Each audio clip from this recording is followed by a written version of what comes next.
Welcome to the Speak and Get What You Want podcast, where you learn to communicate like the world's most successful leaders. Now, here are your hosts, TK Stratton and Chad Kerby. There's a proven principle when it comes to communication, which is when you're stressed, you're often stupid. And it's because we behave in a way that's not consistent with who we are because of the stressful situations we're in. Well, today we're going to be talking about how you can take stressful situations for both you and a potential client or someone you're working with, and how you can build trust through that. And in order to do that, I brought in one of the greatest mortgage brokers in the business, Trevor Koons. Trevor, great to be with you today. Thanks, Chad. I'm excited to be here with you today. And you know what? What's interesting, Trevor, is as we talk about stressful situations, when people go into the home buying experience, that can be one of the most stressful interactions they ever experience. So let's just start off by asking you this question, and that is, how do you keep your clients calm even when the situation could be pretty tense or pretty stressful? Yeah. So it's funny. It kind of reminds me of when I had my first kid. Right. I was all jacked up. Callie was induced. We're sitting in the hospital, waiting. The Pitocin's going, and like finally at 2 a.m, she's ready to push, and I am so excited. I'm so jacked up. I'm so nervous. And the doctor comes in. He's been sleeping. His hair's all messed up. He's got sleep in his eyes. He gets there and like literally delivers the kid half asleep because he's done it so many times. So I think that's there's something to be said there too with loans. Is there's a bunch of things that can go wrong in a loan, but having the experience of already being through it, being able to identify the stuff that could possibly be a problem down the line, and then communication. I mean, I think back, I've had clients that don't want all the updates. They just want to get it done. They don't care what's going on behind the scenes. And I've had clients that want to, call me up twice a day to see, hey, has anything else happened? So it's really having an understanding of who your borrower is, what they need to feel comfortable, and then trying to address the problems before they arise. A lot of times in a loan, you can see an area here that underwriting might not like, or a number that we're going to probably have to explain. So the more upfront and forthright you can be about possible problems when they come up, you have the faith that, hey, we've already talked about this. This is not going to be an issue. We have a plan of attack. So I would say, Well, Trevor, not to cut you off there, but you said two pretty critically important things when you said, first, understand how the person wants to be communicated to. That comes from listening from the onset, right? Yeah. And we've joked and talked about this podcast, how people are terrible listeners. Yeah, for sure. Right. Yep. And most people have negative experience. Shouldn't say most people have negative experiences, but the home buying, and I think it goes back to the expectations like you were talking about with the birth of your first child. It's, you expect certain things and sometimes they don't happen the way. Now, obviously, I'm biased. I go out and say you're the absolute best mortgage broker in the world because, when you did our mortgage, when we were relocating from Phoenix to Idaho, we had a very dishonest builder. Things kept going sideways, and it was really frustrating. And and this was 2021 when you still had the crazy COVID moving experience, and yet somehow, some way, you were able to keep me calm. We were in this little rental because there were no rentals available where we were located in Southeast Idaho, but you were able to keep me calm. But you had listened to me from the beginning and understood how I wanted to be communicated to. Yeah. And you communicated to me in that way, and it met my expectations. But most people just don't listen very closely. Yeah. And I think too, whenever you're doing any job, it can kind of start to seem routine. So part of what I like to do with my clients is like really put myself in their situation. Like they have a home that needs to sell. They have moving trucks that are scheduled on a certain day. They're moving to another state. Most of the time when you're buying something, there's a ton of uncertainty. You're either going somewhere new, like you were moving from Arizona to Idaho, and you want to know that it's it's going to be taken care of. There's not many purchases you're going to make in your life that are going to be more financially, impactful than, than buying a home.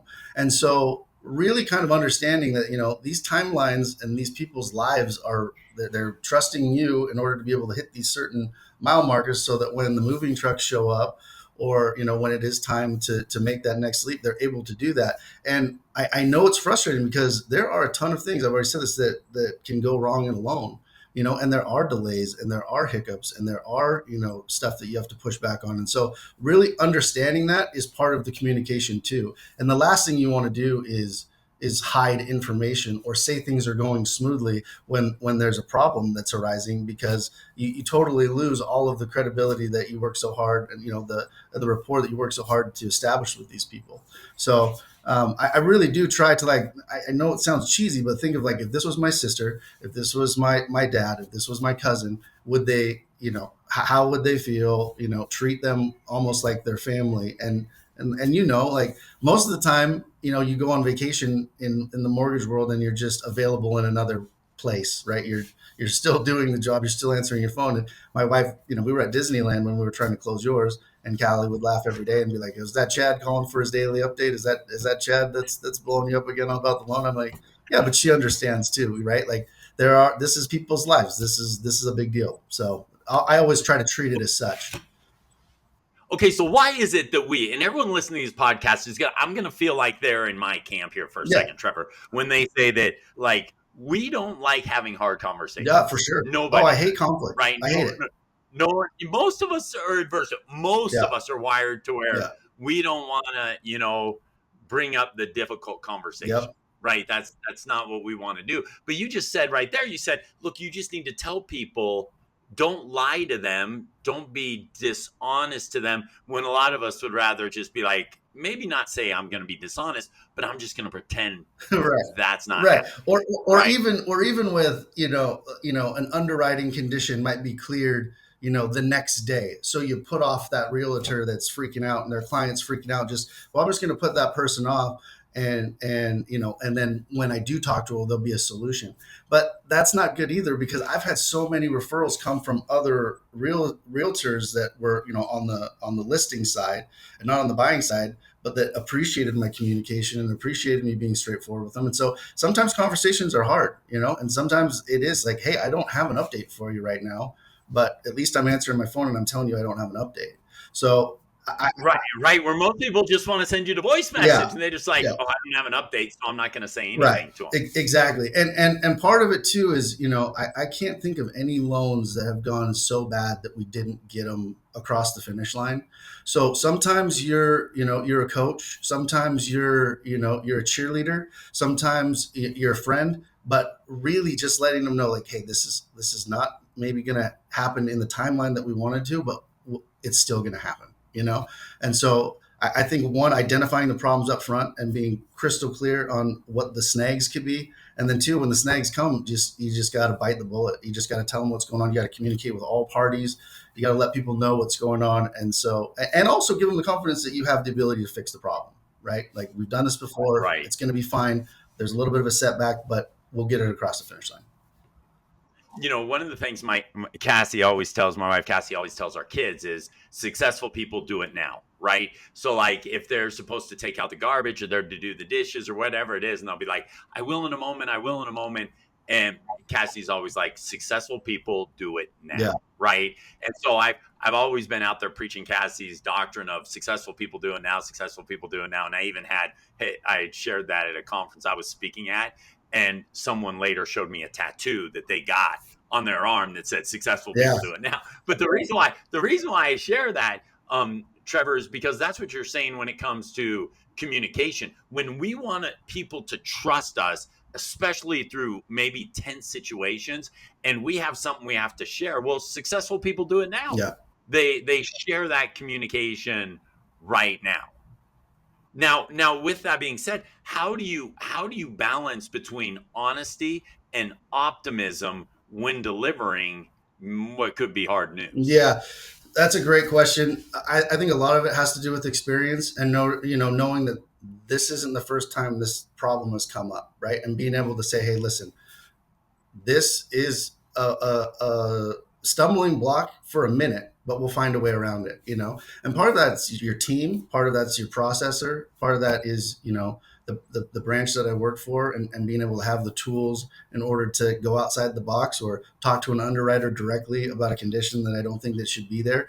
So it's having a game plan. And to what you said about, doing the hard things first, it's, I think everybody's heard of like eat the frog in the morning, because if you Right. don't have the hard conversation, it lingers throughout the rest of the day, and it's in the back of your mind, and it's affecting other conversations that you have, and it's just kind of like this dark cloud. Whereas after you get off the phone call, 95% of them go better than you think they're going to go, right? 95% of them, once you think that there's going to be this devastating reaction and people are going to be so disappointed.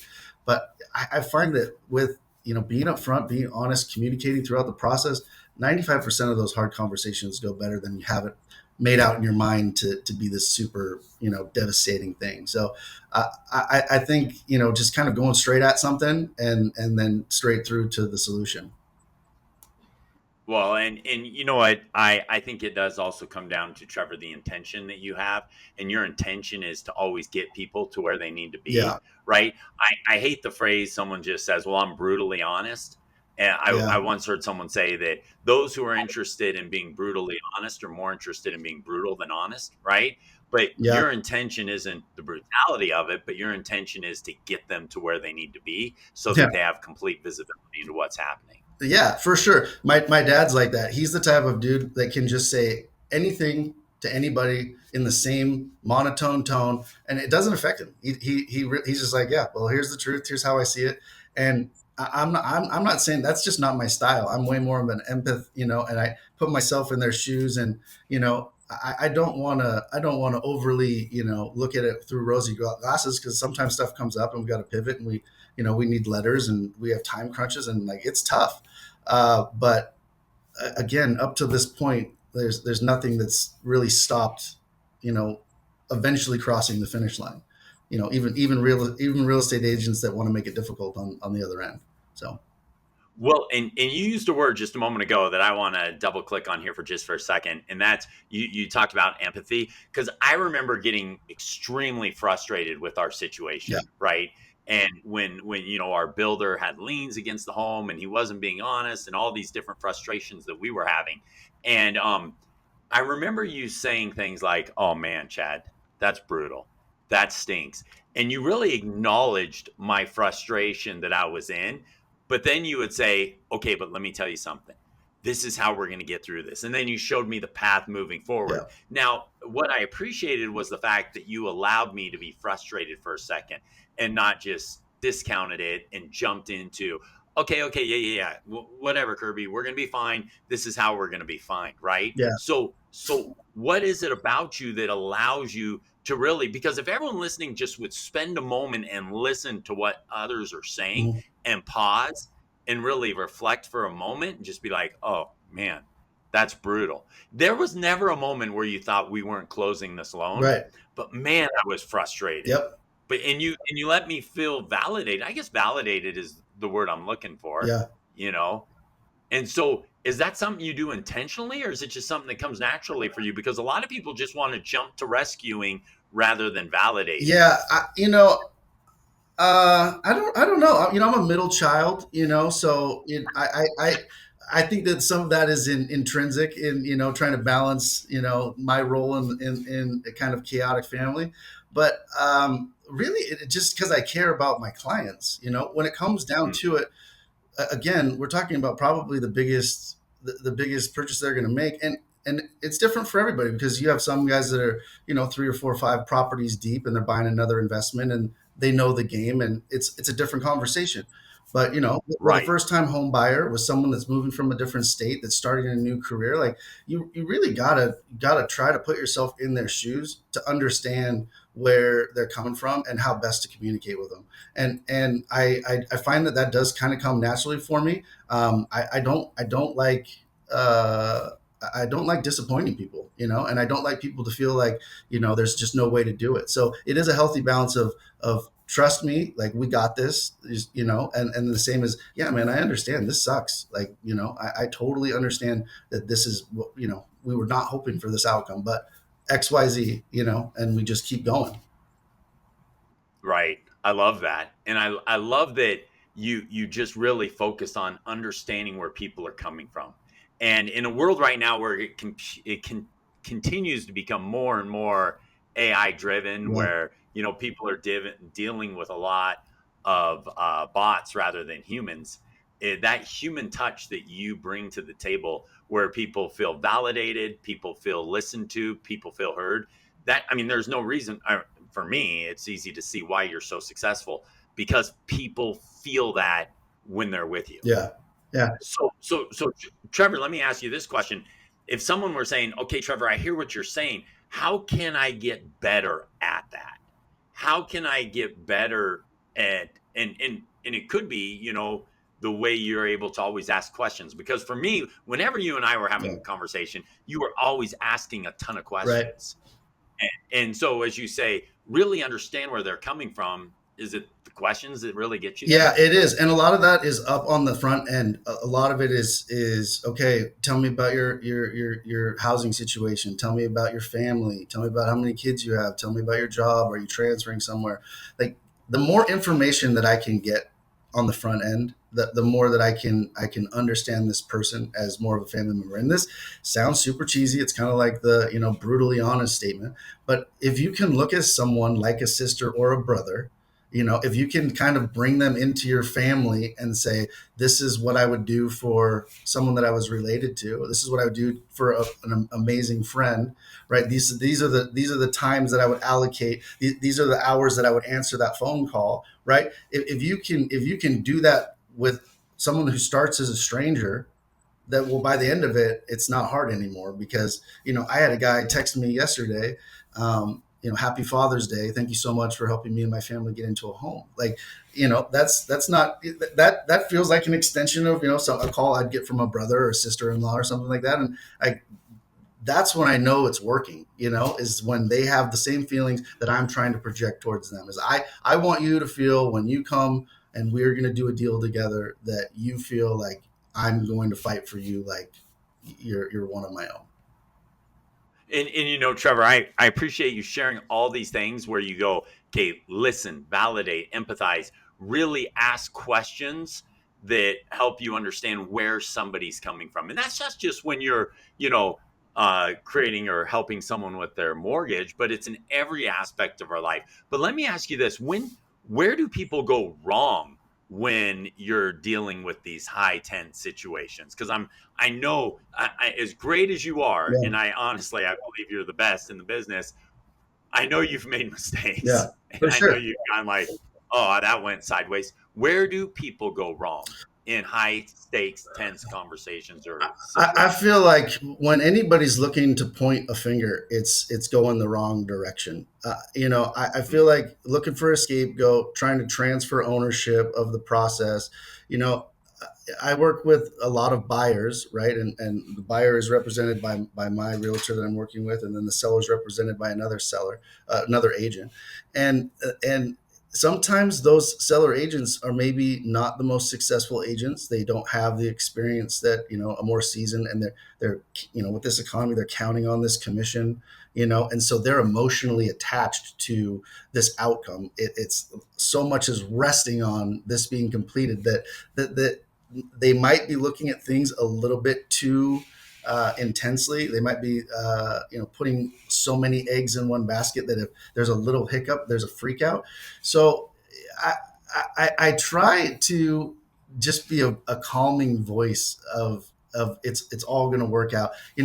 I've made mistakes. I've uploaded sample tax returns uh, that were off from the finalized ones, and that caused a huge problem with underwriting. So mistakes are made. No one's perfect, but again, it comes down to, like, we can fix it. We're all trying to make this deal close together. We should all be more on a same team, rather than, hey, it's the seller versus the buyer, or this agent versus the other agent, or let's all blame the lender. Or, like, when fingers start getting pointed, that you're way further away from finding a solution than if you're all working together and understanding at the end of the day we all want it to close. Like, I'm not actively right. working against you, right? I am trying to make this happen for everyone. So I think just kind of having that understanding that that pointing fingers, blaming, looking for a scapegoat is just pulling you further away from a solution that's probably right in front of you. Right. And I love that. And it really goes back to when we start taking things personal, Yeah. then that's when, things start going sideways. Is that what you attribute your successful golf game to? Oh man, I That wish I calming had. in the road? Oh, I wish it was more successful. I have I'm really hard on myself. I have a tough inner voice, and so that inner voice comes out on the golf course quite a bit. So I'm constantly trying to calm myself down on the golf course. Yeah, well, I think, Trevor, what you've shared with us today, the importance of maintaining that calm demeanor, the importance of understanding where that other person is coming from and not taking it personal. Because at the end of the day, when you get into that finger pointing experience, and Trevor, I've never once been in a high stakes conversation where finger pointing started happening and it ends up Right. good. Exactly. Exactly. And people get so caught up in being right than just solving the situation and just creating a resolution. That's right. And I always tell people, hey, if you need somebody to be mad at, and you wanna get some words out, that's fine. You can do it on the phone call, but then let's go back to figuring out how we're going to make it work, right? If I need to be a punching bag for a little bit, I can handle that. It doesn't hurt my feelings too bad, you know. We might not do a deal together down the road, but that's okay too. Or maybe we will. But like, you can take a few shots. You can say what you need to say, and then let's move on. Yeah, but it goes back to what you're saying, Trevor. We've got to quit taking everything personal Yeah. and really finishing up with where we started. Because if you recognize the fact that when people are stressed, they're stupid, Yeah. right? 100%. When I ask people, Trevor, when I ask people all the time at a conference where I'll be speaking somewhere, and I was like, "How many of you have ever behaved in a way that's not consistent with who you are?" Yep. Right? Whether you're calling the insurance company, your mortgage Yep. broker, or or your accountant or bank, whatever, every single person raises their hand. Yeah. We've all had that experience where we're like, I was under stress and I behaved in a way that wasn't consistent Yep. with who I was. Yep. And Trevor, I just know from my personal experience working with you, I learned so much from you, how to deal with a very tense situation because you dealt with me. When we were, I relocated my entire family into this small rental home as we were getting ready to move into our house, and it was a crazy roller coaster of an experience. But you were able to utilize those tools that you just shared, listening, showing empathy, and the one that I really want to emphasize too as we wrap up is putting yourself in that person's situation. Yep. And I felt validated all along the way. Absolutely love what you share. Trevor, someone has a question or wants to get a hold of you, what's the best way to do it? Probably my cell phone, 206-349-8878. Give me a call. I'm licensed everywhere, so I do the majority in Washington and Arizona, but I can help out nationwide. Wow, that's it. Just give the cell phone one more time, a little slower. 206-349-8878, and that's my personal cell phone. I give that out. I know a lot of people don't give their personal cell phone out, but again, most of the time, these people, if something's hitting the fan, they want someone that'll answer at 8:30, 9 o'clock at night on the weekends, and I try to provide that for my clients. I love it, Trevor. Thanks for sharing what you shared. Great being with you. Have a tremendous day, my Thanks, brother. Chad. Appreciate it. Take care. Bye now.